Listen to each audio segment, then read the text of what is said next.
Fala pessoal, tudo bem? Pessoal, continuando nossa análisezinha aqui de Êxodo, agora a gente vai ver uma passagem interessante, que eu vou perguntar depois para as pessoas, principalmente os cristãos, né, que acreditam que Moisés escreveu o Pentateuco, a Torá, sobre a questão das águas de Meribá. Na verdade são duas passagens interessantes, tá? Vamos ler aqui em Êxodo 17, a partir do versículo 1. Toda a comunidade dos israelitas partiu do deserto de Sim para as etapas seguintes, segundo a ordem de Deus, e acamparam em Rafidim, onde não havia água para o povo beber. Aí fica aquela questão que eu perguntei nos vídeos anteriores. Como é que eles davam água para os animais se aqui não tinha água para beber? O povo discutiu, pois, com Moisés e disse: Dá-nos água para beber.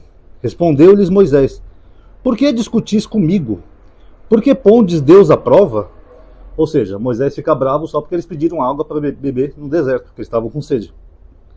Ali o povo teve sede, e o povo murmurou contra Moisés, dizendo: Por que nos fizeste subir do Egito para nos matar de sede a nós, a nossos filhos e a nossos animais? Viu? Os animais não tinham que beber.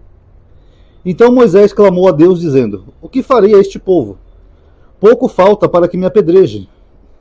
A Deus disse a Moisés: Passa diante do povo, e toma contigo algum dos anciãos de Israel, leva consigo na mão a vara que feriste o rio, e vai. Eis que estarei diante de ti sobre a rocha, em Horebe. Deixa eu só ver um detalhezinho aqui. Horebe é que deve ser uma glosa do leitor. Alguns rabinos suspeitam que a rocha seguiu os israelitas em suas peregrinações. Ferirás a rocha, dela sairá água e o povo beberá. Moisés assim fez na presença dos anciãos de Israel, e deu àquele lugar o nome de Massa e Meribá, por causa da discussão dos israelitas, e porque eles colocaram Deus à prova, dizendo: Está Deus no meio de nós ou não? Então o que nós temos aqui nessa passagem? O povo tem sede,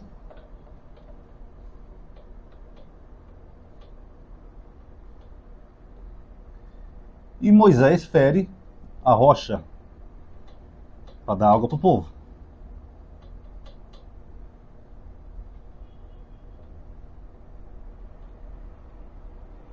E qual o nome do lugar? Ficou chamado de Meribá. Meribá. Tá? Porque ali o povo protestou contra Moisés. O que tem de mais nessa passagem? Nada demais.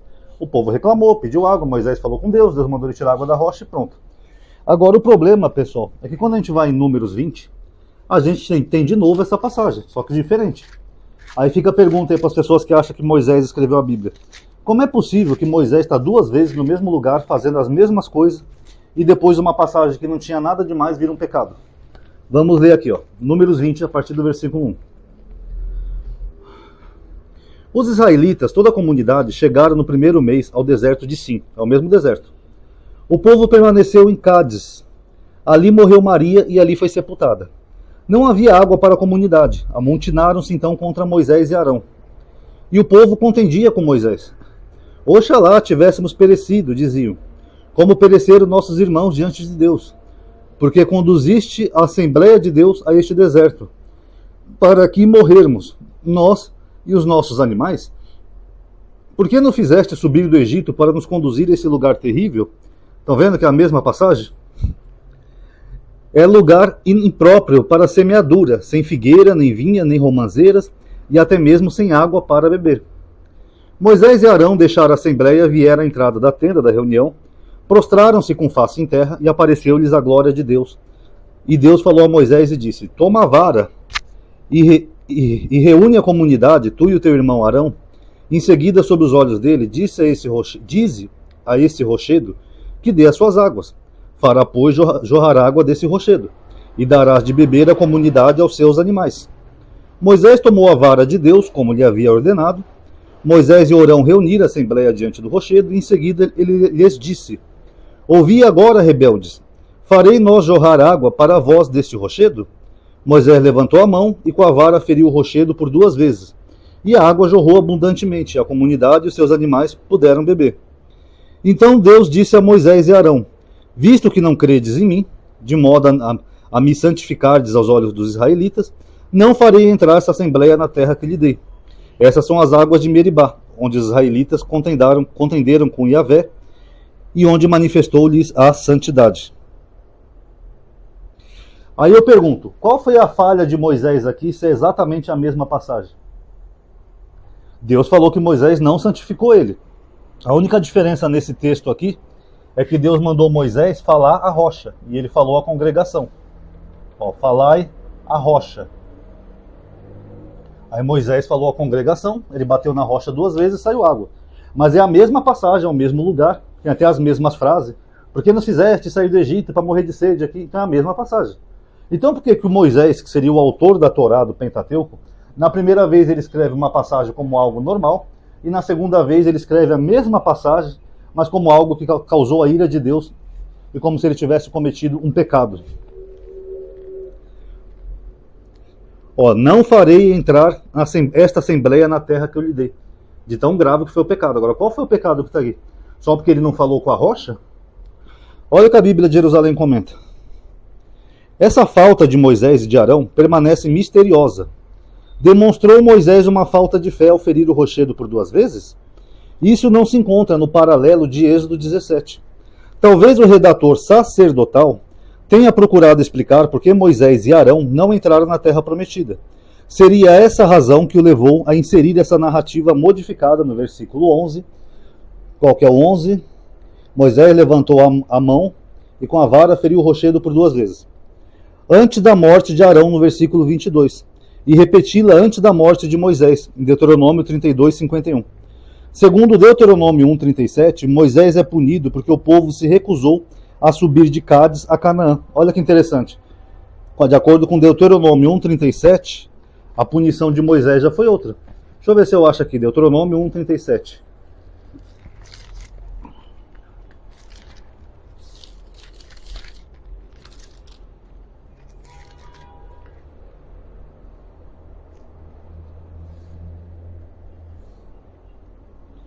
Por vossa causa Deus enfureceu-se até mesmo contra mim e disse: também tu não entrarás lá. É teu servo Josué, filho de Num, que entrará lá. Deixa eu só ver aqui a partir do versículo 34 para ver qual foi o caso aqui. Ao ouvir o som das vossas palavras, Deus enfureceu-se e jurou: nenhum dos homens dessa geração perversa verá a boa terra que eu jurei dar a vossos pais, exceto Caleb, filho de Jefoné. Ele haverá. Dar-lhe a terra por onde passou, e também a seus filhos, pois ele seguiu a Deus sem reserva. Então aqui teve uma contenda aqui em Cádiz, tá? Teve uma ali em Horebe. Aí por causa dessa contenda, Deus falou que eles não iam chegar na terra prometida, somente esse Cádiz. Agora, aqui segundo o Êxodo, foi por causa da questão da água da rocha. Então as pessoas que tomam a Bíblia como se fosse Moisés que escreveu tudo isso, tentem explicar aí para mim. Por que aqui não foi um pecado em Êxodo 17?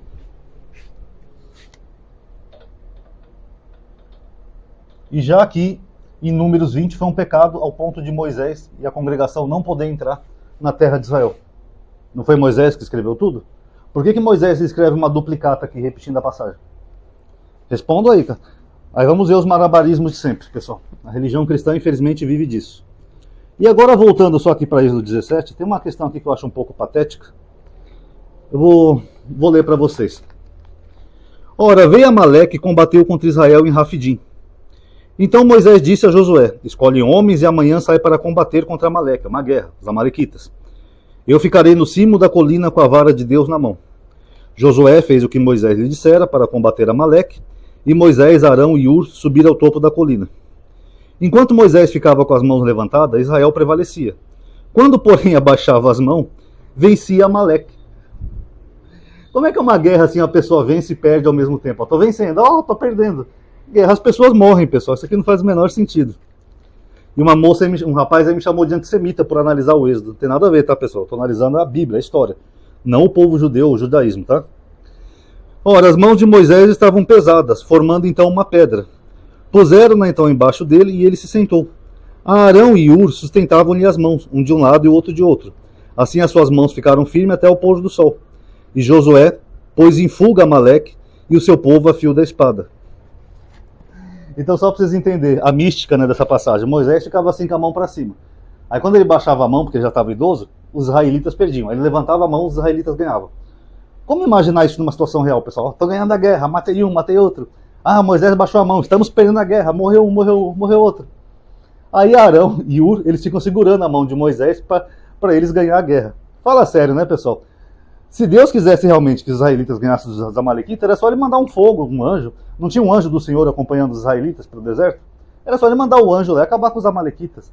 Então não tem o porquê das mãos de Moisés serem místicas, né? Não, levantou a mão, ganhou, baixou a mão, perdeu. Como se fosse um jogo de videogame. Ó, tô ganhando, tô perdendo, tô ganhando. Não faz sentido, né, pessoal? Então tá aí. Mais um videozinho de Êxodo. Lembrando que eu vou trazer outros temas também, tá?